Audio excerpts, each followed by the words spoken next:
Chapter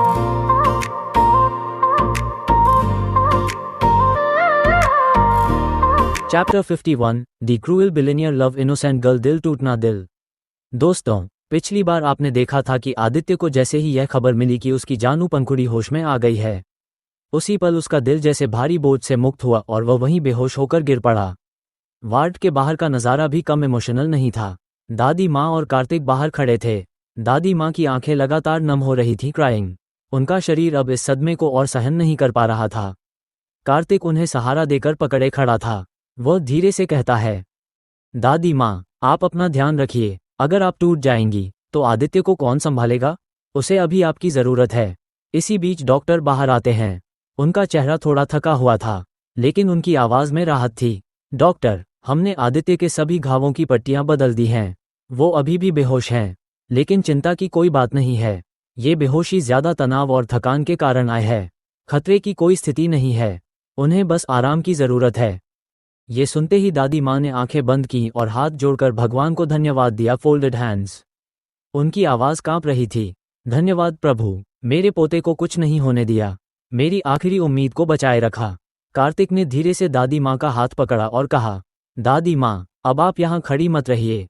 जाइए, दूसरे ward में थोड़ा आराम कीजिए। आपको तो अभी आदित्य की शादी भी देखनी है। ये सुनते ही दादी माँ की आंखों से आंसू गिर पड़े, लेकिन होठों पर हल्की सी मुस्कान भी आ गई, स्माइल।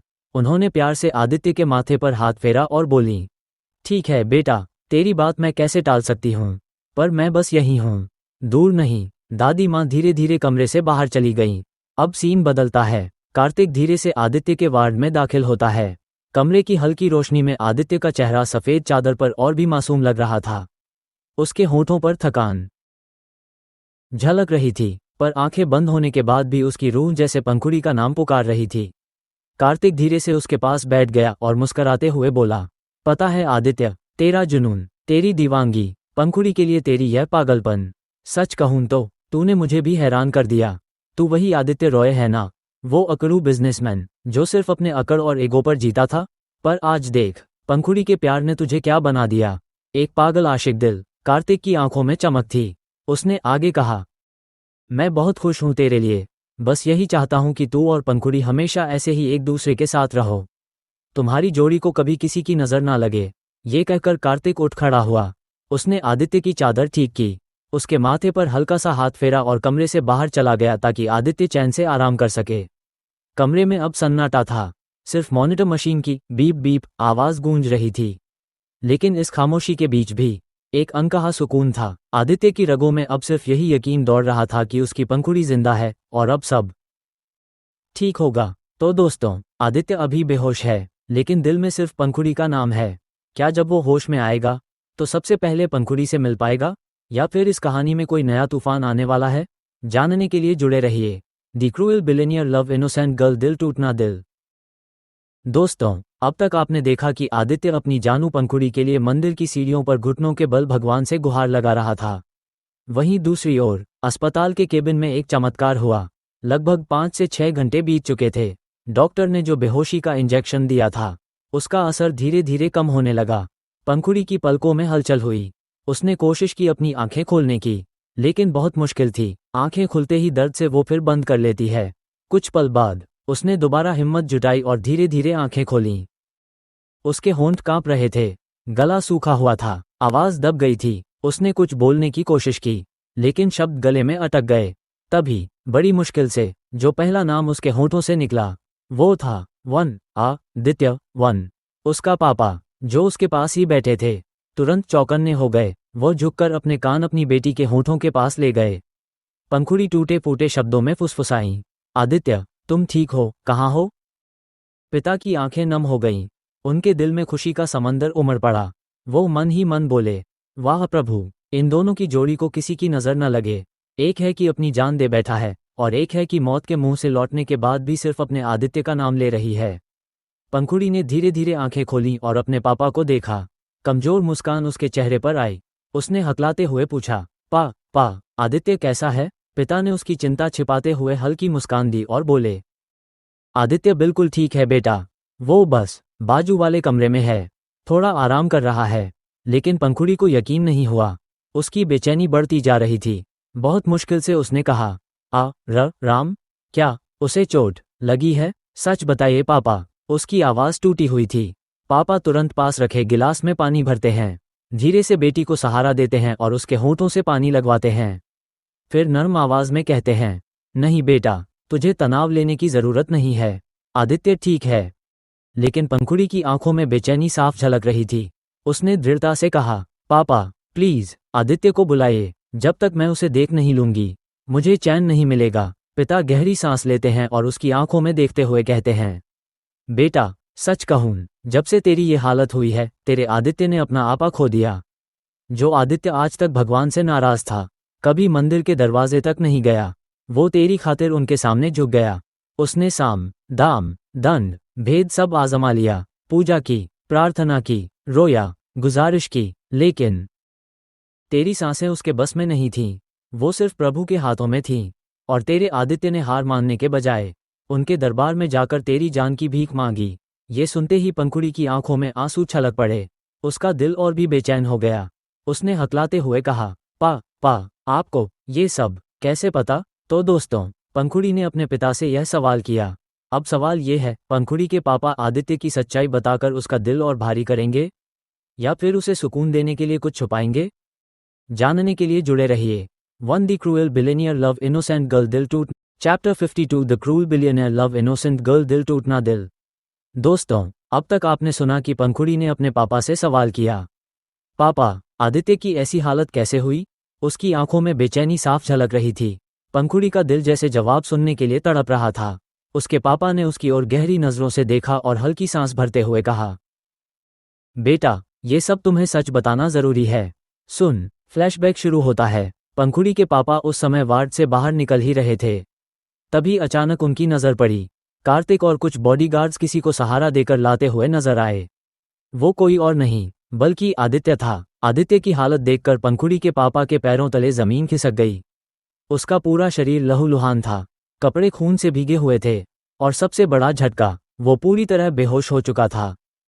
पंखुड़ी के पापा घबराकर तुरंत उसकी ओर भागे। उन्होंने कार्तिक से कांपती आवाज में पूछा, ये क्या हो गया मेरे दामाद को? कार्तिक की आंखें नम थीं। उसने दबी हुई आवाज में कहा, अंकल ये सब आदित्य भाई ने खुद किया है। पंखुड़ी की हालत देखकर उन्होंने अपने होश खो दिए। पूरा शरीर पहले से ही कांच की चोटों से भरा हुआ था, लेकिन उन्होंने परवाह तक नहीं की। मंदिर की सीढ़ियों पर घुटनों के बल चलते रहे, तब तक चलते रहे जब तक कि बेहोश होकर गिर नहीं पड़े। आप सोच भी नहीं सकते, उनके पैरों से इतना खून बहा कि सीढ़ियां और जमीन पूरा लाल हो गया। फिर भी वो उठते रहे, घुटनों पर घिसटते रहे और बस भगवान को देखते रहे। उनकी आंखों में सिर्फ एक ही प्रार्थना थी, पंखुड़ी को बचा लो। ये सुनकर पंखुड़ी के पापा के होश उड़ गए। उनकी आंखें फटी रह गईं। तभी दादी माँ भी वहां पहुंची। उन्होंने घबराकर पूछा, कार्तिक बेटा ये सब क्या हुआ? आदित्य की ये हालत कैसे हुई? कार्तिक ने कांपती हुई आवाज में सच बता दिया। दादी माँ के हाथ से उनका दुपट्टा फिसल गया। उनकी आंखों से आंसू बह निकले। वो रोते रोते भगवान से पुकारने लगी, हे प्रभु मेरे पोते को बचा लेना, उसके बिना हम सब टूट जाएंगे। वहीं थोड़ी दूरी पर खड़े पंखुड़ी के पापा ये सब देख और सुन रहे थे। उनके सीने में गर्व और दर्द दोनों एक साथ उमड़ पड़े। उन्होंने सोचा, वाह री किस्मत, मेरी बेटी ने जिस लड़के से प्यार किया है वो उसके लिए अपनी जान दांव पर लगाने को तैयार है। ऐसा प्यार आज के ज़माने में कहाँ मिलता है? सचमुच मुझे गर्व है कि मेरी पंखुड़ी को आदित्य जैसा जीवनसाथी मिला। वो भी अपनी आंखें बंद करके प्रार्थना में जुट गए। उनकी जुबान पर सिर्फ यही शब्द थे, हे भगवान आदित्य को कुछ मत होने देना। फ्लैशबैक खत्म होता है। पंखुड़ी पूरी एकाग्रता से अपने पापा की हर बात सुन रही थी। उसकी आंखों से आंसू रुक ही नहीं रहे थे। पंखुड़ी के पापा उसके आंसू पोंछते हुए हल्की मुस्कान के साथ बोले, अब तू ज्यादा मत सोच, लेट जा, आराम कर, जब तेरे आदित्य को होश आएगा तो दौड़ा दौड़ा तुझे देखने आएगा। उन्होंने धीरे से पंखुड़ी को बिस्तर पर लिटा दिया और उसके माथे पर हाथ फेरते हुए बोले, मैं डॉक्टर को बता देता हूं कि तू होश में आ चुकी है, तू बस यहीं आराम कर। वो जैसे ही वार्ड का दरवाजा खोलकर बाहर निकलने लगे, अचानक ठिठक गए, पीछे मुड़कर देखा और मुस्कुराते हुए बोले, पंखुड़ी मुझे तो कभी पता ही नहीं था कि आदित्य तुझसे इतना प्यार करता है। लेकिन तुझे भी उससे सच्चा प्यार है, तभी तो बिना सोचे समझे तूने उसे बचाने के लिए उस झूमर के नीचे खुद को धकेल दिया। इतना गहरा प्यार इतनी जल्दी बस आदित्य से ही हो सकता है। ये कहकर पंखुड़ी के पापा हल्के से मुस्कुराए और वार्ड का दरवाज़ा धीरे से बंद कर दिया। पंखुड़ी तकिए पर सिर टिकाकर मुस्कुरा दी। उसकी आंखें नम थीं, पर दिल में सिर्फ और सिर्फ आदित्य का नाम गूंज रहा था। तो दोस्तों, अब जब पंखुड़ी को सच्चाई का एहसास हुआ है, क्या वो खुद आदित्य के सामने अपने प्यार का इजहार करेगी या फिर हालात दोनों को फिर से अलग कर देंगे? जानने के लिए जुड़े रहिए। One the cruel billionaire love innocent girl दिल टूटना दिल। दोस्तों, अब तक आपने सुना कि पंखुड़ी के पापा सच बताकर केबिन से बाहर जा चुके थे। अब कमरे में सिर्फ सन्नाटा था। दीवारों पर लटकती मशीनों की हल्की सी बीप बीप की आवाज़ और बाहर गलियारे से आती धीमी फुसफुसाहट, सब मिलकर उस कमरे को और भी भारी बना रही थी। पंखुड़ी बिस्तर पर लेटी थी। उसकी आंखें छत पर टिक गईं। उसके सीने में सवालों का तूफान उठ रहा था। पंखुड़ी का मन, वो मन ही मन सोच रही थी, पापा की बात क्या सच में गलत तो नहीं थी? आखिर क्यों मैंने उस वक्त आदित्य को धक्का देकर खुद को खतरे में डाल दिया? क्या मैं आदित्य से इतनी मोहब्बत करने लगी हूँ? नहीं, ये कैसे हो सकता है? वो तो एक नंबर का खड़ूस है, अकड़ू, अहंकारी बिजनेसमैन, जो किसी की परवाह नहीं करता। वो मेरे लिए ऐसा कैसे कर सकता है? उसकी सांसें भारी होने लगीं। उसका दिल जैसे खुद से ही सवाल पूछ रहा था और खुद ही जवाब से डर रहा था। पंखुड़ी ने आंखें बंद की और उसके कानों में पापा के शब्द गूंजने लगे। तेरा आदित्य पागल हो गया है तेरे लिए। उसने घुटनों के बल 1000 सीढ़ियां चढ़ीं, खून बहाया, पर हार नहीं मानी। उसने तकिए को कसकर पकड़ा और सोचा, क्या सच में उसने मेरे लिए इतना सब किया? या पापा मुझे दिलासा देने के लिए कह रहे थे? पर अगर ये सच है तो मैं क्यों बेचैन हो रही हूँ? क्यों मुझे चैन नहीं मिल रहा जब तक मैं आदित्य को खुद अपनी आंखों से देख ना लूं? उसकी आंखें नम होने लगीं। उसने धीरे से खुद से कहा, हे भगवान, ये कैसी दुविधा में डाल दिया आपने मुझे। क्या मैं सच में डेविल से, उस आदित्य से प्यार करने लगी हूँ? बेचैनी। पंखुड़ी करवट बदलकर लेटी। उसके सिर में हल्का हल्का दर्द होने लगा था, पर दिल की बेचैनी उसके सिर के दर्द से कहीं बड़ी थी। उसने मन ही मन ठान लिया, नहीं, मुझे इस सवाल का जवाब खोजना ही होगा। मुझे खुद से पूछना पड़ेगा कि आखिर क्यों मैं आदित्य की तकलीफ नहीं देख पाती? क्यों उसकी हर चोट मेरे दिल पर वार करती है? क्या यही प्यार है? तो दोस्तों, क्या पंखुड़ी सच में अपने दिल की इस उलझन को सुलझा पाएगी? क्या वो मान लेगी कि उसका दिल अब सिर्फ आदित्य के लिए धड़कता है? या फिर वो अपने जज्बातों को इनकार कर देगी? जानने के लिए जुड़े रहिए। One the cruel billionaire love innocent girl दिल टूटना दिल। Chapter 53 the cruel billionaire love innocent girl दिल टूटना दिल। दोस्तों, अब तक आपने सुना कि पंखुड़ी अपने दिल और दिमाग की जंग में उलझी हुई थी। उसकी धड़कनों में सिर्फ एक ही नाम गूंज रहा था, आदित्य। पर तभी दरवाज़ा खुलता है और डॉक्टर अंदर आते हैं। डॉक्टर की एंट्री। डॉक्टर पंखुड़ी को ध्यान से चेक करते हैं, ब्लड प्रेशर देखते हैं और फिर मुस्कुराते हुए पंखुड़ी के पापा से कहते हैं। डॉक्टर पंखुड़ी को ध्यान से चेक करते हैं, ब्लड प्रेशर देखते हैं और फिर मुस्कुराते हुए पंखुड़ी के पापा से कहते हैं, घबराने की कोई बात नहीं है, मरीज अब पूरी तरह से सुरक्षित है। बस ध्यान रखिए कि इन्हें घर का सादा खाना ही दीजिएगा। बाहर की कोई भी चीज़ खाने की सख्त मनाही है। समझ गए न? पंखुड़ी के पापा राहत की सांस लेते हुए सिर हिलाते हैं। जी डॉक्टर, मैं ध्यान रखूंगा। डॉक्टर बाहर चले जाते हैं और कमरे में फिर से शांति छा जाती है। पंखुड़ी की नज़र अपने पापा पर पड़ती है। वो थके थके, कमजोर से लग रहे थे। उनकी आंखों के नीचे गहरी थकान की लकीरें थीं। पंखुड़ी धीमी आवाज में बोली, प्लीज पापा, आप जाइए, थोड़ा नहा लीजिए, कुछ खा लीजिए। सुबह से मेरे पीछे पीछे घूम रहे हैं और मुझे पता है आपने भी कुछ खाया पिया नहीं है। उसकी आंखों में ममता और चिंता साफ झलक रही थी। पापा ने उसका हाथ पकड़कर कहा, नहीं बेटा, मैं तुझे छोड़कर कैसे जा सकता हूँ? तू मेरी जान है। पंखुड़ी ने हल्की सी मुस्कान दी। प्लीज पापा, अगर आप मेरी सच में परवाह करते हैं तो अपनी भी कीजिए। आपको अभी मेरी शादी भी तो करनी है ना? अगर आप ऐसे ही बीमार पड़ गए तो मेरी शादी कौन करेगा? और हाँ, मम्मी कैसी हैं? उनकी भी हालत खराब होगी। आप उनके पास जाइए, उनसे बात कीजिए और घर जाकर सबको बता भी दीजिए कि मैं होश में आ गई हूँ। पिता की राहत। पंखुड़ी की बातें सुनकर उसके पापा की आंखें भर आईं। उन्होंने प्यार से बेटी के सिर पर हाथ फेरा और मुस्कुराकर कहा, सच कहूं तो मैं तो घर में बताना ही भूल गया कि तू होश में आ गई है। चल, अब सबसे पहले दादी माँ को ये खुशखबरी देता हूँ। वो उठ खड़े हुए और धीरे से कमरे से बाहर निकल गए। दादी माँ का हाल। वो सीधे दूसरे वार्ड में पहुंचे जहां दादी माँ भर्ती थीं। दरवाज़ा खोला तो देखा कि दादी माँ बेड पर बैठी थीं और उनके बाजू में कार्तिक बैठा था। कार्तिक हाथ में फल काट रहा था और दादी माँ को जबरदस्ती खिलाने की कोशिश कर रहा था। दादी माँ मुंह बिगाड़ते हुए बोलीं, मुझे नहीं खाना बेटा, छोड़ दे। पंखुड़ी के पापा मुस्कुराए, आगे बढ़े और खुद एक फल का टुकड़ा उठाकर दादी माँ के मुंह के पास ले गए। धीरे से बोले, अब मना मत कीजिए माँ जी, ये खुशखबरी सुनने के बाद तो आपको खाना ही पड़ेगा। पंखुड़ी अब बिल्कुल ठीक है, डॉक्टर ने कहा है, अब कोई खतरे की बात नहीं है, उसे होश आ गया है। लाउडली क्राइंग दादी माँ की खुशी। ये सुनते ही दादी माँ की आंखें भर आईं।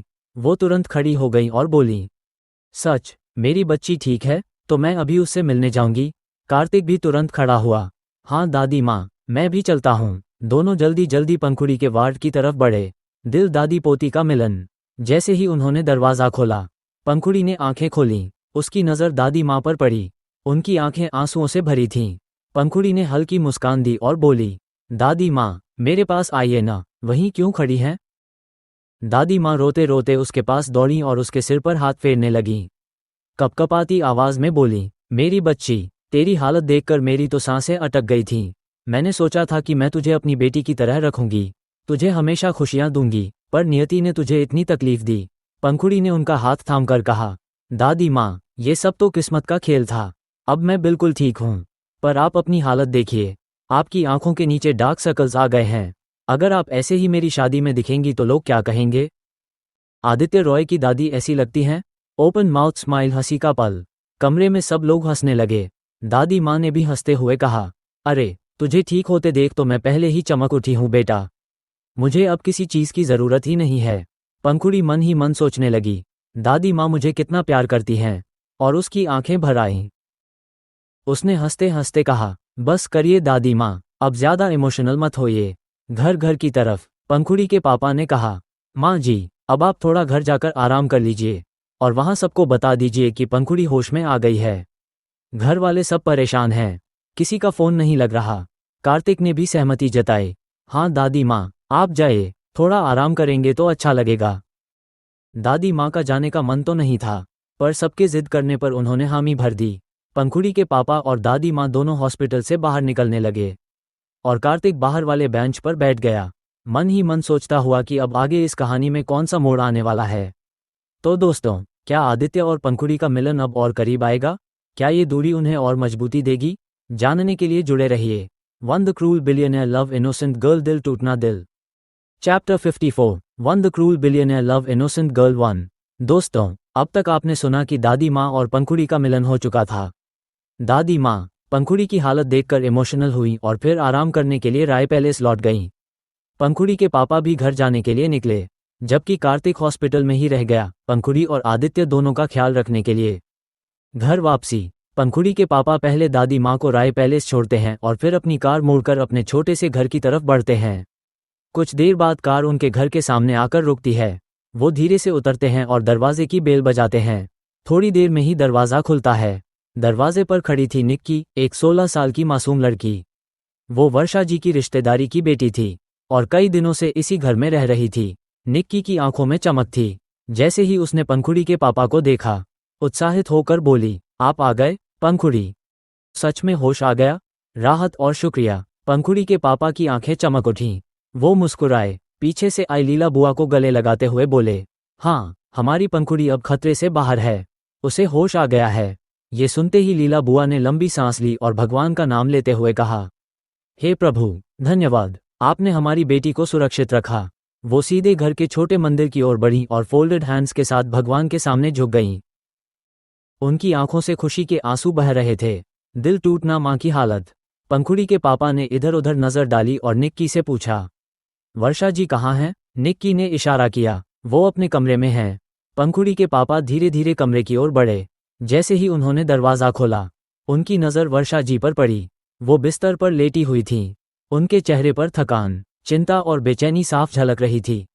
पंखुड़ी के पापा की आंखें नम हो गईं। धीरे से बिस्तर के पास बैठते हुए बोले, मुझे पता था तूने भी अपनी हालत खराब कर ली होगी, इसीलिए तो फ़ोन नहीं उठा रही थी। मुझे डर था कि कहीं ये सब सुनकर तू टूट ना जाए। महिला दिल आदमी पति पत्नी का संवाद। वर्षा जी ने धीरे धीरे अपनी आंखें खोलीं। उनकी नज़र जैसे ही पंखुड़ी के पापा पर पड़ी, वो घबराकर उठ बैठीं। कांपती आवाज़ में पूछा, आप आ गए? हमारी पंखुड़ी? पंखुड़ी कैसी है? उसे होश आया या नहीं? पंखुड़ी के पापा ने तुरंत उन्हें गले से लगा लिया और धीमे स्वर में कहा, हाँ, हमारी बच्ची होश में आ गई है। अब वो पूरी तरह खतरे से बाहर है। ये सुनकर वर्षा जी की आंखों से झरझर आंसू बहने लगे। पंखुड़ी के पापा ने उनके बालों को सहलाते हुए कहा, बस करो, अब और मत रो, इतना रो रो कर अपनी आंखें सूजली हैं तुमने। अगर ये सब पंखुड़ी देखेगी तो उसे और तकलीफ होगी। लेकिन वर्षा जी खुद को रोक नहीं पाईं। वो रोते हुए बोली, तुम्हें पता है हमारी पंखुड़ी कितनी नाजुक है। उसकी उंगली भी कट जाती थी तो पूरा घर सिर पर उठा लेते थे। आज वो इतनी बड़ी तकलीफ से गुजरी, झूमर के नीचे दब गई थी। सोचकर ही मेरा दिल कांप जाता है। कितना दर्द हुआ होगा मेरी बच्ची को। ऑपरेशन हुआ होगा और डॉक्टर का नाम सुनते ही जो लड़की डर जाती थी उसे अस्पताल सहना पड़ा। ये सब सोचकर मेरा कलेजा फटा जा रहा है। पिता की मजबूती। पंखुड़ी के पापा भी उनकी बातें सुनकर गहरी सोच में पड़ गए। उन्हें याद आया कि सचमुच छोटी सी चोट लगते ही पंखुड़ी मां की गोद में सिमट जाती थी और आज वही बेटी जिंदगी और मौत की लड़ाई लड़कर जीत गई थी। उन्होंने गहरी सांस लेते हुए वर्षा जी को फिर गले लगाया और बोले, अब भगवान की दया से हमारी बेटी सुरक्षित है, इसलिए खुद को संभालो। अभी बहुत मौके हैं आंसू बहाने के। विदाई के वक्त भी तुम्हें रोना होगा ना। वर्षा जी ने आंसुओं में भी हल्की मुस्कान दी। कपकपाते स्वर में बोली, पता ही नहीं चला कि हमारी बेटी इतनी बड़ी हो गई। अब उसकी शादी भी होने वाली है। कैसे रहेंगे हम उसके बिना। उसका चेहरा, उसकी हंसी हमारे घर की जान थी। दिल टूटना, एक भावुक सन्नाटा। ये कहते कहते वर्षा जी फिर से पंखुड़ी के पापा के सीने से लग गईं। उनकी रुलाई फूट पड़ी। पंखुड़ी के पापा ने भी आंखें बंद कर लीं और धीमे स्वर में कहा, क्या ही कर सकते हैं। ये तो हर माँ बाप की नियति होती है। हर बेटी एक न एक दिन विदा होकर अपने घर से अलग हो ही जाती है। कमरे में सन्नाटा छा गया। सिर्फ उनकी सांसों और रुलाई की आवाज़ गूंज रही थी। हंस या चांद सस्पेंस एंडिंग। लेकिन दोस्तों, क्या ये विदाई सिर्फ एक साधारण विदाई होगी या फिर नियति ने पंखुड़ी और आदित्य के रिश्ते के लिए कुछ और बड़े इम्तहान लिखे हैं? जानने के लिए जुड़े रहिए। One the cruel billionaire love innocent girl 1। Chapter 55। One the cruel billionaire love innocent girl 1। दोस्तों, अब तक आपने सुना कि पंखुड़ी के पापा वर्षा जी के पास गए और उन्हें पूरी सच्चाई बताई। वर्षा जी यह सुनते ही टूट गईं। रोते रोते उनकी हालत और भी खराब हो गई। लेकिन अब कहानी का रुख मुड़ता है हमारे हीरो आदित्य की तरफ। फेयरफुल फेस आदित्य का डरावना सपना।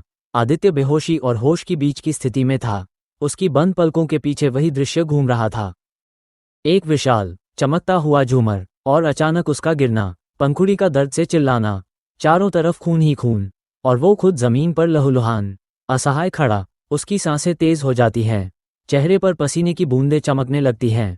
अचानक वो जोर से चीख उठता है, पंखुड़ी। कार्तिक की टेंशन। आदित्य की ये चीख बगल वाले केबिन तक गूंज उठी। वहां बैठा कार्तिक तुरंत चौकन्ना हो गया।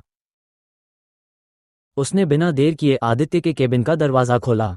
अंदर जाते ही उसने देखा, आदित्य हांफते हुए उठा बैठा था। उसकी आंखें बेचैनी से इधर उधर घूम रही थीं। उसके होंठ कांप रहे थे और बार बार एक ही शब्द दोहरा रहे थे, मेरी पंखुड़ी कहाँ है, मुझे अभी उससे मिलना है।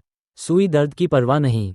कार्तिक ने उसे समझाने की कोशिश की, भाई तू शांत हो जा। हाँ, पंखुड़ी होश में है, लेकिन अभी तुझे आराम की जरूरत है। कार्तिक ने उसे समझाने की कोशिश की, भाई तू शांत हो जा। हाँ, पंखुड़ी होश में है, लेकिन अभी तुझे आराम की जरूरत है। पर आदित्य सुनने की हालत में ही नहीं था। वो पंखुड़ी को देखे बिना चैन लेने वाला नहीं था। उसने उठने की कोशिश की, पर तभी उसकी नज़र अपने हाथ पर पड़ी, जहां ब्लड चढ़ाने के लिए ड्रिप लगी हुई थी। लेकिन उसे क्या परवाह, उसने बिना सोचे समझे जोर से वो ड्रिप खींच निकाली। खून बहने लगा, तेज दर्द हुआ, पर आदित्य की आंखों में सिर्फ एक ही तस्वीर थी, पंखुड़ी की। आदित्य का बेसब्र कदम। वो लड़खड़ाते पैरों से खड़ा हुआ। उसके कपड़े अस्त व्यस्त थे, हाथ से खून टपक रहा था, पर वो परवाह किए बिना पंखुड़ी के केबिन की तरफ बढ़ गया। कार्तिक पीछे से उसे रोकना चाहता था, पर उसने देखा कि आदित्य के कदमों में वो दीवांगी है जिसे कोई ताकत रोक नहीं सकती। आदित्य ने झटके से पंखुड़ी के केबिन का दरवाजा खोला।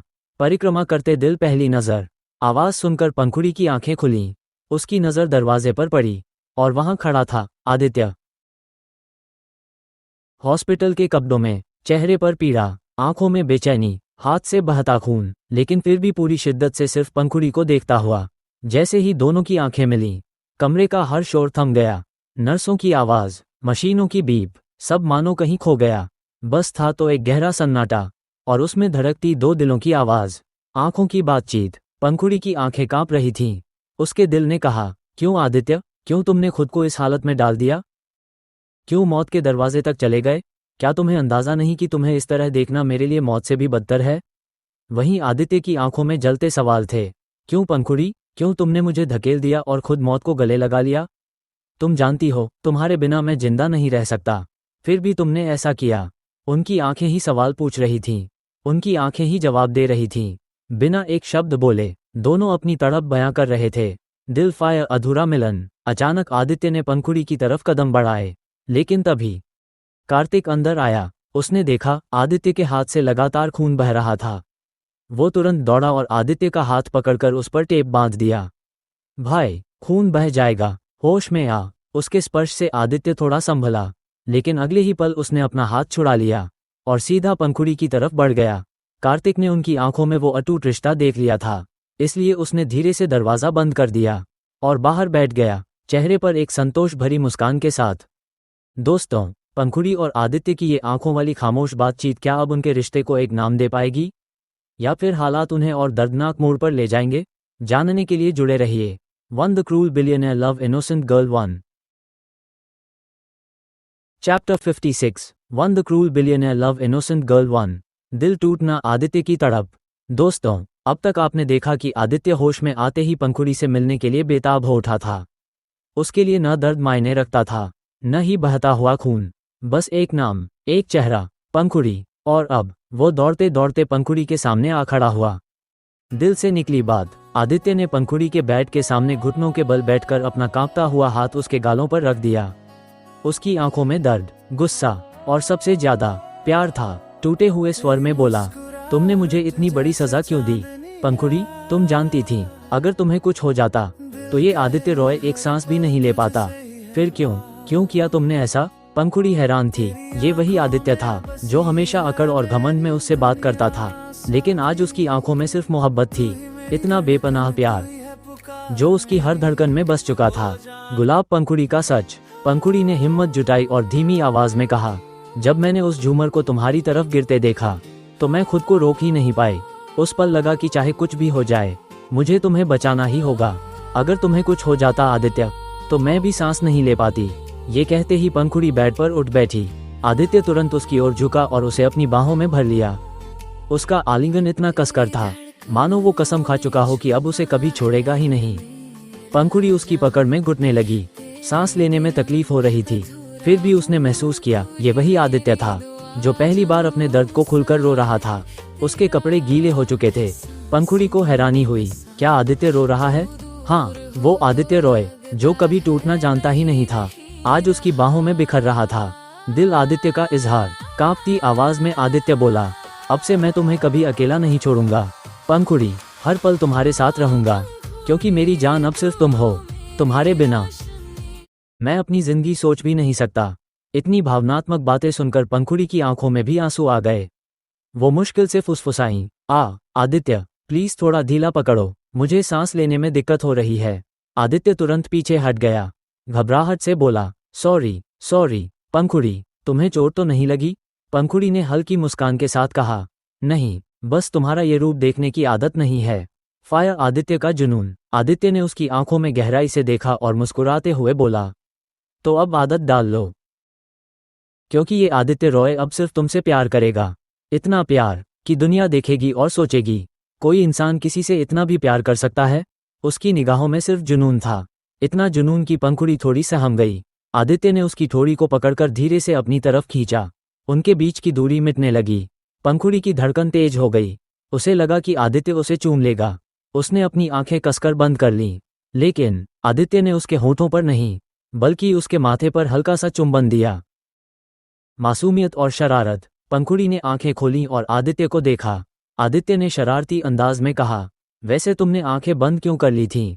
हाँ, पंखुड़ी झेप गई। वो तो कह नहीं सकती थी कि उसे लगा आदित्य उसे किस करेगा, इसलिए झूठ बोल दी। मेरी आंखों में कुछ चला गया था, इसलिए बंद कर ली। आदित्य हंस पड़ा। पंखुड़ी, तुम झूठ बोलने में भी कितनी मासूम हो। पंखुड़ी नाराज हो गई और उसे हल्के से चांटा मारते हुए बोली, डेविल, तुम्हें मैं नहीं छोड़ूंगी, अब तुम्हें मैं किस करने ही नहीं दूंगी। आदित्य ने उसकी आंखों में देखा। उसकी हंसी थम गई। गंभीर स्वर में बोला, किस करने से पहले मैं तुमसे परमिशन थोड़ी न लूंगा। पंखुड़ी, ये मेरा हक है, मैं चाहूं तो अभी इसी पल तुम्हें किस कर सकता हूं और तुम कुछ भी नहीं कर पाओगी। पंखुड़ी ने गुस्से और झिझक के बीच मुस्कुराते हुए कहा, तो करके दिखाओ। दोस्तों, अब आगे क्या होगा? क्या आदित्य सचमुच पंखुड़ी को किस करेगा, या पंखुड़ी फिर अपनी मासूम अदाओं से उसे रोक लेगी? जानने के लिए जुड़े रहिए। One the cruel billionaire love innocent girl 1।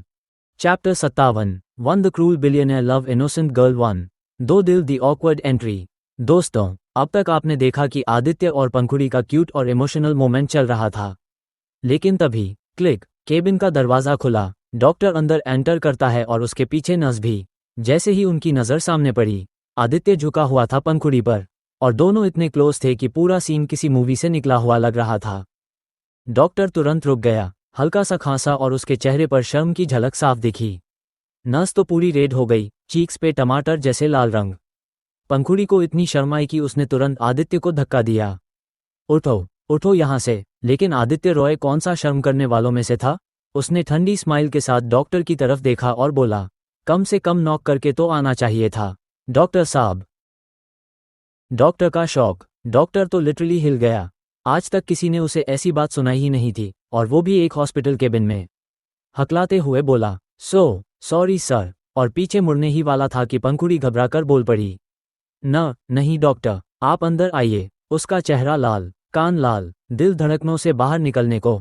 उसे लग रहा था, हे भगवान, यहाँ ज़मीन फट जाए और मैं उसमें समा जाऊं। डॉक्टर की एडवाइस। डॉक्टर थोड़ा संभल कर बोला, मिस पंखुड़ी, आपको बार बार यूं बैठना नहीं चाहिए, प्लीज लेट जाइए, नसों पर असर हो सकता है। उसने जल्दी से ड्रिप चेक की और सब ठीक करके बोला, आप दोनों को भी आराम करना चाहिए। Aditya sir, you are also not fully recovered. और ये कहते वक्त उसने आदित्य की तरफ नोइंगली देखा। पंखुड़ी को तो और भी शर्म आए, उसका चेहरा फुल लाल। उसके मन में बस एक ही थॉट आया, God, can I just disappear for 1 our?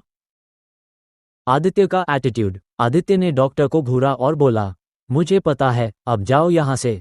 Doctor literally अपने सीने पर हाथ रखकर बाहर निकला, जैसे उसने आज किसी शेर के सामने खड़े होकर जान बचाई हो। नर्स भी पीछे पीछे निकल गई। आदित्य की जिद। जैसे ही दरवाज़ा बंद हुआ, पंखुड़ी ने गुस्से में कहा, आदित्य, अब तुम भी आराम करो, प्लीज। आदित्य ने हाथ बांधते हुए स्माइल की और बोला, nope, I am not going anywhere. मेरा बेड अब यहीं लगेगा, तुम्हारे पास। तुम्हें एक सेकंड भी अकेला नहीं छोड़ूंगा। पंखुड़ी ने लंबी सांस ली। उसे पता था, ये जिद्दी आदमी कभी नहीं मानेगा। वो हार मान गई। Comedy with Kartik. तभी आदित्य बाहर गया और कार्तिक से बोला, मेरे लिए दूसरा बेड अरेंज कर इस रूम में। कार्तिक ने मजाक करते हुए कहा, क्यों भाई, रूम शेयर कर ले, अभी शादी भी तो नहीं हुई है।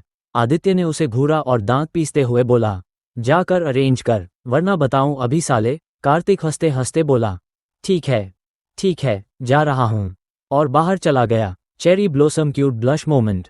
आदित्य वापस कमरे में आया तो देखा, पंखुड़ी आंखें बंद किए लेटी है, लेकिन उसके लाल लाल गाल बता रहे थे कि वो अब भी डॉक्टर की बात सोच रही है और शर्म से पानी पानी हो रही है। आदित्य बेड पर बैठा, झुककर उसके चेहरे के पास आया और धीरे से बोला, तुम इतना ब्लश क्यों कर रही हो? पंखुड़ी ने आंखें खोली और उसे घूरा। दिल तो चाहा तकिया उठाकर दे मारे, लेकिन बस हल्के से बड़बड़ाई, तुम एक नंबर के बेशरम हो। आदित्य ने मिस्चीवस मुस्कान दी और बोला, और तुम एक नंबर की क्यूट हो, बस मेरी। और दोस्तों, यहाँ खत्म होता है आज का चैप्टर। रोमांस, फन और थोड़ा सा ऑकवर्डनेस के साथ। पर आगे क्या आदित्य की ये केयरिंग और पॉसेसिव नेचर पंखुड़ी के दिल में प्यार की जगह डर भी बना देगा, या फिर ये प्यार धीरे धीरे उसकी जिंदगी की सबसे बड़ी चाहत बन जाएगा? जानने के लिए जुड़े रहिए। One the cruel billionaire love innocent girl 1। Chapter 58। खामोशी के बाद मुस्कान। The cruel billionaire love innocent girl. दोस्तों, अब तक आपने देखा अस्पताल का वो पल जब डॉक्टर कमरे में आ गए थे और पंखुड़ी आदित्य का वो नज़ारा अचानक सबके सामने आ गया था। अब वही सीन आगे बढ़ता है। पंखुड़ी की नीली पलकों के पीछे शर्म के गुलाबी रंग थे। आदित्य बेड के सिरहा पर बैठा, उसकी तरफ मिलनसार पर निगाहें गड़ाए हुआ था। हल्की सी शर्म में पंखुड़ी धीरे धीरे आंखें खोलती है और चिल्लाकर बोलती है, डॉक्टर ने हमारे बारे में क्या सोचा होगा? तुम मेरे ऊपर झुके हुए थे, तुम्हारी वजह से मैं भी बहुत एम्बैरेस्ड हो गई। आदित्य ने चुटकी लेते हुए आंखें हल्की सी ताने से झपकाईं और हंसकर कहा, तो तुम मुझ पर क्यों भड़क रही हो? हम दोनों कुछ खास तो नहीं कर रहे थे। अगर डॉक्टर ने गलतफहमी कर ली तो उसकी गलती। पंखुड़ी जाते हुए बोली, तुम लड़के न कितने बेशर्म होते हो। क्या सिर्फ तुम ही इतने बेशर्म हो? आदित्य ने मासूम सा मचलकर कहा। अगर मैं बेशर्म नहीं रहूंगा तो हमारे बच्चे कैसे होंगे? पंखुड़ी के चेहरे पर वह लालिमा और गहरी, एक अजीब सी लजीज हंसी उभर आती है। वो पल भर के लिए स्तब्ध रह जाती है और फिर कड़क स्वर में कहती है, डेविल के बच्चे मैं जन्म देने वाली नहीं, मैं तुम्हारे बच्चे कभी नहीं चाहूंगी। आदित्य ने उसकी नन्ही सी नाखुशी को प्यार से देखकर हंसते हुए कहा, तुम्हें तो करना ही पड़ेगा, तुम तो मेरी बनोगी, एक और सिर्फ एक वाइफ। वो दोनों हाथों से पंखुड़ी की हथेलियां थाम लेता है और गंभीर होकर कहता, डॉक्टर ने कहा है कि तुम्हें कोई भारी फिजिकल एक्टिविटी नहीं करनी, तुम इतनी फिजिकल क्यों हो रही हो? चुपचाप लेट जाओ और आराम करो। इसी बीच कार्तिक अंदर आता है। उसके साथ एक आदमी और कुछ स्टाफ भी थे, बेड बदलने और व्यवस्था ठीक करने के लिए। कार्तिक मुस्कुराकर बोलता है, दादी आ रही हैं, आप आराम करिए। आदित्य ने भी दूसरे बेड पर लेटकर थोड़ा आराम लिया और पंखुड़ी भी सुखद थकान से लेट गईं। करीब 3 घंटे के बाद दादी माँ और पंखुड़ी के पापा ताज़ा होकर लौट आते हैं। दादी माँ कार्तिक की तरफ झुककर कहती हैं, बेटा तुम भी आराम कर लो, तुम यहाँ से तब तक नहीं गए न सही, थोड़ी नींद लो। कार्तिक अलसते हुए हाँ कहता है। दादी का आंचल थामकर वह वापस चला जाता है और दादी माँ भी आराम के लिए बाहर बैठती हैं। फिर केबिन में हल्की सी हलचल होने पर आदित्य उठ खड़ा होता है। उसकी आंखों में वही जिद दिखाई देती है, वह पंखुड़ी के पास रहना चाहता है। पंखुड़ी के पापा कमरे में आते हैं और देखकर मुस्कुराते हैं कि दोनों साथ में पड़े रहे, तब समझ आते हैं कि आदित्य होश में आ गया है और जिद पर अड़ा है। वे प्यार से दोनों को देखकर कहते हैं, ठीक है, सब ठीक है, तुम दोनों का ख्याल रखेंगे। थोड़ी देर में राहुल अंदर आता है, हाथ में एक बैग। आदित्य उठकर उससे पूछता है, वह आदमी कौन था? झूमर कैसे गिरा? कोई साजिश है क्या? राहुल ने गंभीर सांस लेकर जवाब दिया, सर मैंने पूरी जांच कराई, झूमर के पीछे किसी ने खास तरह की धार वाली चीज इस्तेमाल की है, यह नेचुरल एक्सीडेंट नहीं है। मैं पता लगा रहा हूँ, सीरियस हूँ, जो भी निकला उसका बदला लूंगा। राहुल की आंखों में ठाना हुआ इरादा दिखता है। आदित्य ने कड़ी निगाहों से कहा, ठीक है, जो भी हुआ मैं खुद देख लूंगा। राहुल जाते ही आदित्य बाथरूम में जाकर अस्पताल के कपड़े बदल लेता है। उसे अस्पताल के वर्दी में रहना पसंद नहीं था। थोड़ी देर बाद टिफिन आता है, गर्म, सादा, पर प्यार से बनाया हुआ। आदित्य ने उसे पंखुड़ी के सामने रखा और धीरे से कहा, यह डॉक्टर की सलाह से वही डाइट है जो तुम्हें ठीक रखेगी।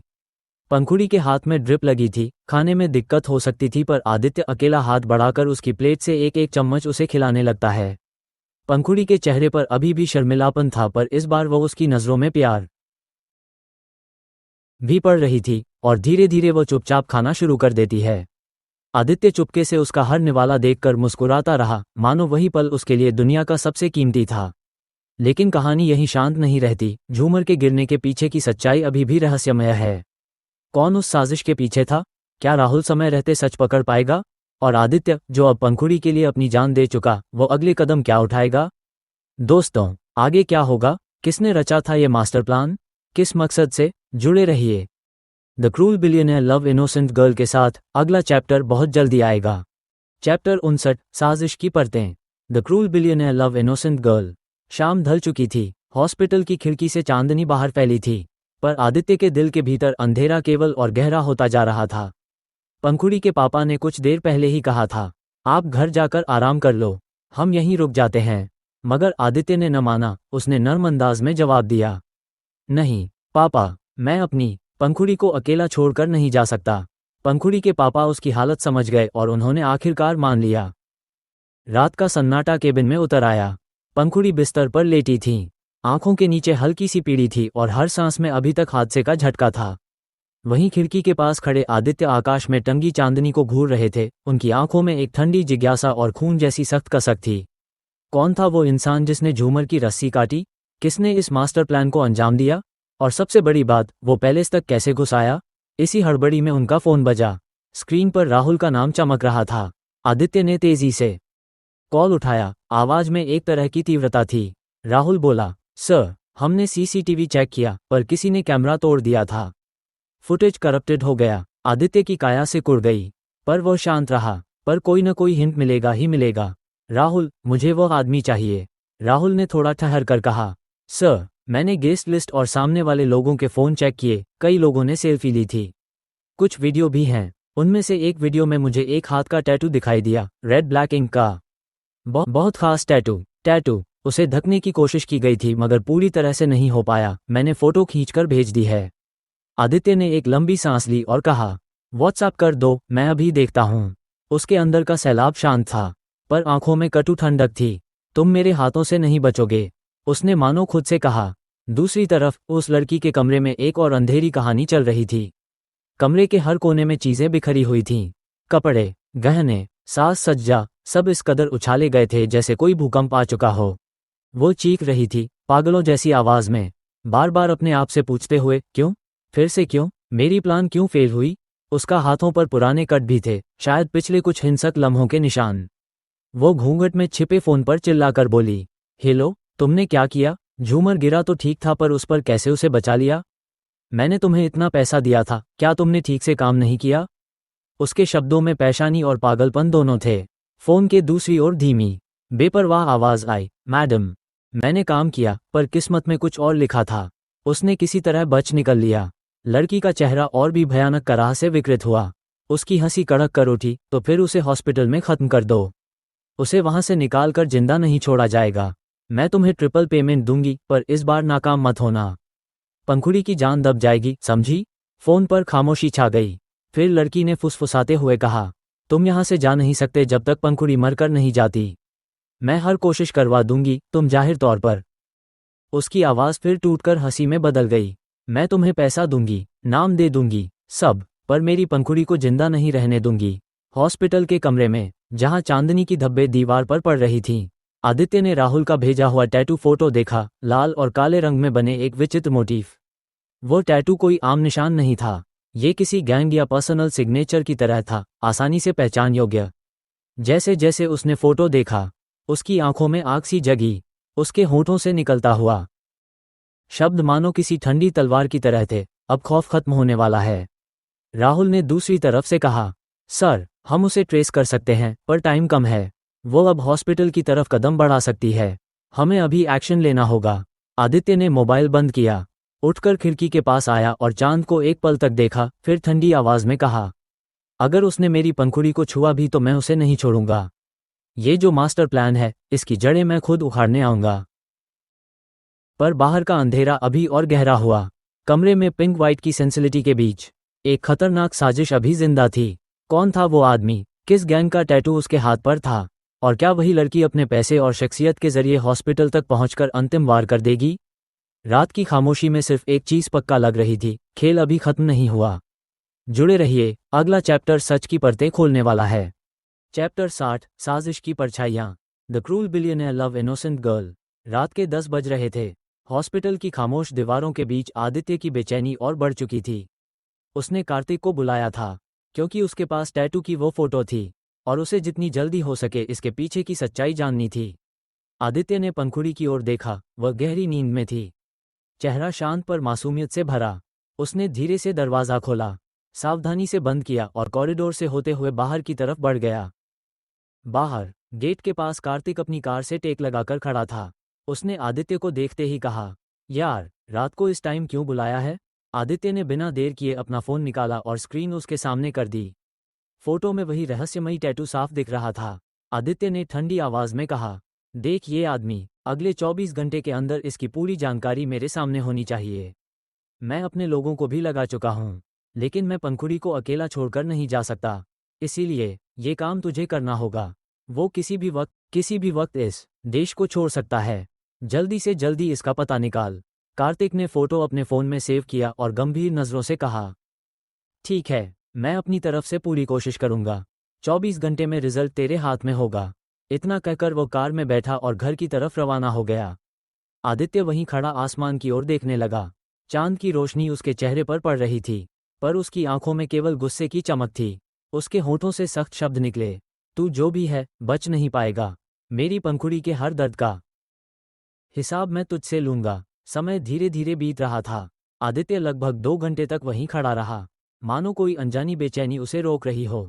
उसे अंदाजा भी नहीं था कि ठीक उसी समय उसकी पंखुड़ी मौत के सबसे बड़े खतरे के सामने खड़ी है। हॉस्पिटल के पीछे की दीवार पर एक काली परछाई उभरी। कोई आदमी पूरे काले कपड़ों में बड़ी चालाकी से दीवार पर चढ़ रहा था।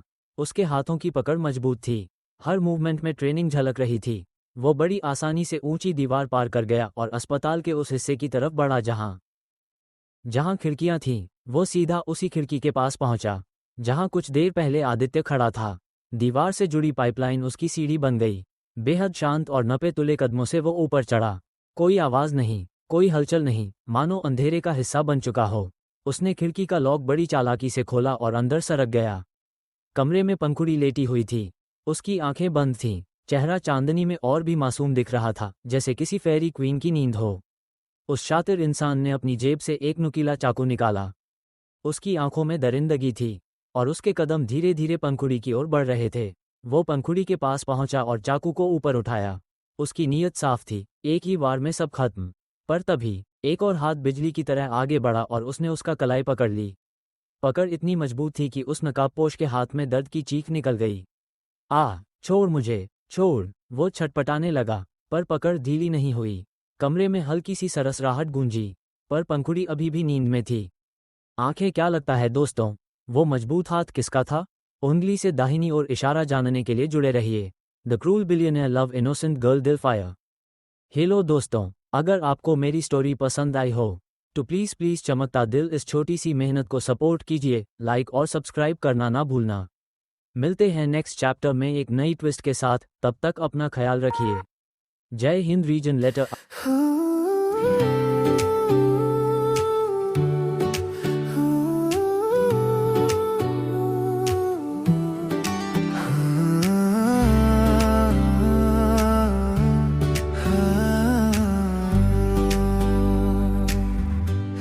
धड़कनों की गूंज है, आंखों में एक नूर है। रास्ते मिल जाए जब तू मेरे दूर है। जब तेरी यादों से तन्हा मेरी रात हो, सांस रुक जाए तो पीछे से तुम्हें पुकारूं। खुद को बहकाऊं, नैन बिछाऊं, मेरे तो दिन छोटे पड़ गए। प्यार में